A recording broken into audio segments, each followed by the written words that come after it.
മിന്നലും ഇടിവാളും. മിന്നലും ഇടിവാളും ആകാശദേവന്റെ ഇരട്ട പുത്രന്മാരായിരുന്നു. ആദ്യകാലങ്ങളിൽ അവർ ഒരുമിച്ചാണ് മിന്നുകയും ശബ്ദം പുറപ്പെടുവിക്കുകയും ചെയ്തിരുന്നത്. കണ്ണഞ്ചിപ്പിക്കുന്ന അപ്രതീക്ഷിതമായ മിന്നലും കാതു തുളക്കുന്ന ഇടിവാളും മൂലം ഭൂമിയിലെ ജീവികളും ആകാശത്തിലെ ദേവന്മാരും പൊറുതിമുട്ടി. മിന്നലിനു ശേഷം അല്പം വൈകി ഇടിവാളോ, ഇടിവാളിനു ശേഷം അല്പം വൈകി മിന്നലോ ഉണ്ടായാൽ മതിയായിരുന്നു. അങ്ങനെയെങ്കിൽ ഒന്നിൻ്റെ ആഗമനം വഴി മറ്റേതിൻ്റെ ആഗമനം മുൻകൂട്ടി മനസ്സിലാക്കാനാകും. അതിനെന്താണൊരു മാർഗം? ദേവന്മാർ കൂടി ആലോചിച്ചു.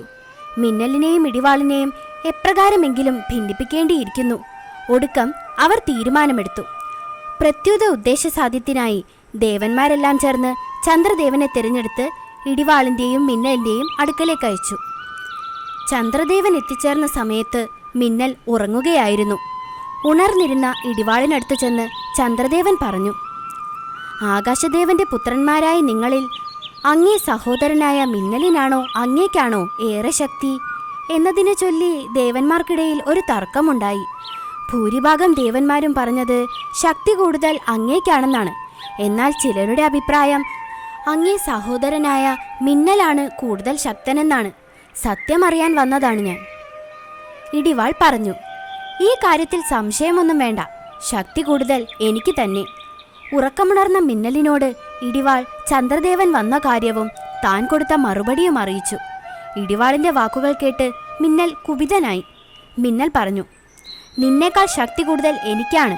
നിന്റെ ശബ്ദം കേട്ടിട്ടല്ല ജീവികൾ നടുങ്ങി വിറയ്ക്കുന്നത്, കണ്ണഞ്ചിക്കുന്ന എൻ്റെ പ്രകാശം കണ്ടിട്ടാണ്. ഇടിവാൾ വിട്ടുകൊടുക്കാൻ തയ്യാറായിരുന്നില്ല. തർക്കം മൂത്ത് വഴക്കായി. ഒടുവിൽ ആകാശദേവൻ ഇടപെട്ടാണ് തർക്കം അവസാനിപ്പിച്ചത്.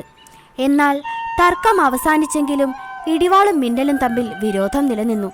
മക്കളെ തമ്മിൽ മേലിൽ സൗഹൃദത്തിൽ കൊണ്ടുവരാനാവില്ല എന്ന് കണ്ട ആകാശദേവൻ അവസാനം ഒരു നിർദ്ദേശം നൽകി.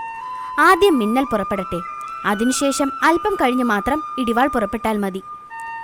ഗുണപാഠം: ശത്രു ദുർബലനും ബുദ്ധിമാനുമെങ്കിൽ മറുചേരിയിലുള്ള ശക്തന്മാരെ തമ്മിൽ ഭിന്നിപ്പിക്കാനാവും ശ്രമിക്കുക.